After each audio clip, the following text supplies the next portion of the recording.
প্রতিদিনের মতো শনিবার ভোরেও গাজীপুরের টঙ্গী থেকে কেরানীগঞ্জে নিজের অফিসের উদ্দেশ্যে রওনা দিয়েছিলেন সিদ্দিকুর রহমান। তবে কে জানতো এই যাত্রাই শেষ। ছিলেন বিআরটি প্রকল্পের উড়াল সেতুর উপর বাসের অপেক্ষায়। এ সময় তার কাছে থাকা নগদ টাকা ও মোবাইল ফোন ছিনিয়ে নেয়ার চেষ্টা করে কয়েকজন ছিনতাইকারী। বাধা দিলে ধারালো অস্ত্র দিয়ে আঘাত করলে ঘটনাস্থলে মারা যান তিনি। কেন এত বড় থানা রাখছেন যে একটা মানুষের সিকিউরিটি দিতে পারেন না 24 ঘন্টা? ছিনতাই ও হত্যার ঘটনায় টঙ্গী পূর্ব থানায় মামলা করেছে নিহতের পরিবার। আমরা গ্রেপ্তার করি, আদালতে সোপর্দ করি। আমরা এমন ছিনতাইকারী পেয়েছি, একজনেরই আমরা 3বার 4বার পর্যন্ত গ্রেপ্তার করেছি।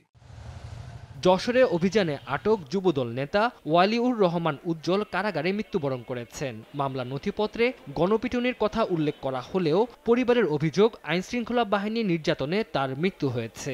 গত বৃহস্পতিবার অস্ত্রসহ যুবদল নেতা উজ্জ্বল বিশ্বাস, জাহাঙ্গীর হোসেন পলাশ, আলম ও রাসেলকে আটক করে আইনশৃঙ্খলা বাহিনী।